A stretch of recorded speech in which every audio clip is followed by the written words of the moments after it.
Hello बच्चों, आज हम हिंदी लिटरेचर में पार्ट 9 पढ़ेंगे। पार्ट 9 का नाम है इब्न बतूता का जूता। इब्न बतूता का जूता। एक आदमी था, उसका नाम था इब्न बतूता। आज हम क्या पढ़ेंगे? चैप्टर इब्न बतूता का जूता। तो पहले हम आपको इसके शब्दार्थ करवा देते हैं। तो मैंने नोटबुक में नोट करा हुए हैं, तो चलिए उस पर ध्यान देते हैं। पहला शब्दार्थ है तूफान। तूफान क्या होता है? आंधी सहित बहुत तेज बारिश। तूफान होता है, तूफान का मतलब होता है आंधी सहित बहुत तेज बारिश। आंधी और बहुत तेज बारिश होती है, उसको बोलते हैं तूफान। क्या बोलते हैं? तूफान। मोची। मोची कौन होता है? जूतों की मरम्मत करने वाला, जो जूतों को सिलता है, जो जूतों को सही करता है, वो होता है मोची। तूफान, आंधी सहित बहुत तेज बारिश, मोची, जूतों की मरम्मत करने वाला। इसके शब्दार्थ केवल 2 ही हैं। चलिए अब हम आपको चैप्टर पढ़ाते हैं। बुक पर आ जाते हैं। पेज नंबर 45 ओपन कर लीजिए। निकाली बुक। क्या दिया है इसमें? लकड़ी काटने वाले को लकड़हारा कहते हैं। लकड़ी काटने वाले को क्या कहते हैं? लकड़हारा। जो लकड़ी काटता है उसको क्या बोलते हैं? लकड़हारा। आगे क्या दिया है? नीचे दिए गए कार्य करने वालों को क्या कहते हैं? लिखिए। जो यहाँ पर आपको पिक्चर्स दी है ना, तो आपको क्या बताना है? उनके नाम बताने हैं। जो यहाँ पर काम कर रहे हैं, तो इन सभी के नाम बताने हैं। पिक्चर भी दी है और क्या करते हैं ये, तो उनके क्या करने हैं? आपको नाम बताने हैं। तो जैसे पहला है खेती करने वाला। खेती करने वाले को क्या कहते हैं? किसान। कौन बना है ये? किसान। तो मैंने लिख दिया है किसान। नेक्स्ट है मिठाई बनाने वाला। ये क्या बना रहा है? मिठाई बना रहा है, तो उसको बोलते हैं हलवाई। मिठाई बनाने वाले को क्या बोलते हैं? हलवाई। नेक्स्ट है बाल काटने वाला। जो बाल काटता है वो कौन होता है? नाई। क्या होता है? नाई। देखिए बाल काट रहा है, तो ये कौन है? नाई। नेक्स्ट है पत्र लाने वाला। जो पत्र लाता है, तो वो कौन कहलाता है? डाकिया। कौन कहलाता है? डाकिया। देखिए डाकिया है, इसके बैग में क्या है? पत्र हैं। क्या है? लेटर है, तो ये क्या लाता है? पत्र लाता है, इसको बोलते हैं डाकिया। ठीक है, तो किसान, हलवाई, नाई, डाकिया। तो ये लिख दिया है अपने सभी बच्चों ने। चलिए आगे क्या दिया है? यहाँ पर एक कविता दी है, और देखिए यहाँ पर एक पिक्चर दी है। तो ये कौन है?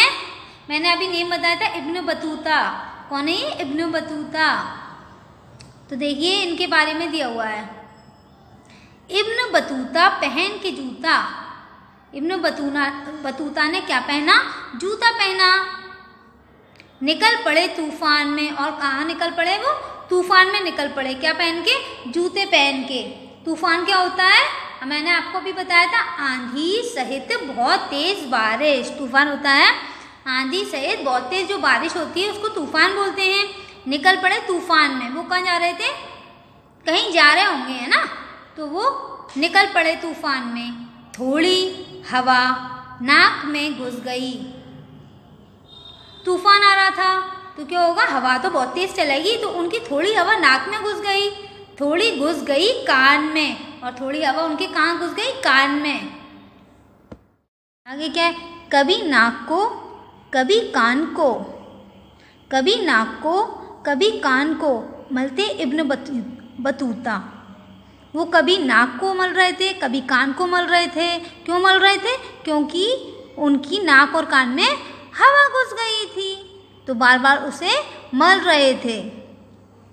इसी बीच में निकल पड़ा उनके पैरों का जूता। इसी बीच में निकल पड़ा उनके पैरों का जूता। किसी बीच में? जब वो अपनी नाक और कान मल रहे थे उस बीच में उनके पैरों का जूता क्या हुआ, निकल पड़ा। यहाँ पर देखिए, इस पैर में जूता है और इस पैर में जूता नहीं है। जूता कहाँ है, हवा में। इसी बीच में निकल पड़ा उनके पैरों का जूता। तो अपने नाक और कान मल रहे थे वो, तो क्या हो गया, उनके पैरों का जूता उतर गया। उड़ते उड़ते जूता उनका जा पहुंचा जापान में। उड़ते उड़ते जूता उनका जा पहुंचा जापान में। और उड़ते उड़ते जूता कहाँ पहुंच गया, जापान में। कहाँ पहुंच गया, जापान में। जापान इसलिए बोला है क्योंकि बहुत दूर जूता उड़ गया। कहाँ उड़ गया, बहुत दूर उड़ गया उनका जूता, इसलिए बोला है जापान में। इब्न बतूता खड़े रह गए मोची की दुकान में। इब्न बतूता खड़े रह गए मोची की दुकान में। जब उनका जूता कहाँ हो गया, हवा में उड़ गया, तो वो कहाँ खड़े रह गए, मोची की दुकान में। फिर वो कैसे जाएंगे जब जूता ही नहीं होगा उनके पास, है ना। तो वो कहाँ खड़े हो गए, मोची की दुकान पास थी, देखिए मोची की दुकान दी है, तो वो यहाँ पर खड़े रह गए। जब हवा में जूता उड़ गया तो वो कहाँ खड़े रह गए, मोची की दुकान में। सब बच्चों को कविता कैसी लगी, चलिए एक और बार रीड करवा दूँ। इब्न बतूता पहन के जूता निकल पड़े तूफान में। थोड़ी हवा नाक में घुस गई, थोड़ी घुस गई कान में। कभी नाक को कभी कान को मलते इब्न बतूता, इसी बीच में निकल पड़ा उनके पैरों का जूता। क्या निकल पड़ा, उनके पैरों का जूता। उड़ते उड़ते जूता उनका जा पहुंचा जापान में। इब्न बतूता खड़े रह गए मोची की दुकान में। सभी बच्चों को कविता अच्छी लगी, सभी बच्चे कविता को लर्न करेंगे। ओके, बाय बाय बच्चों।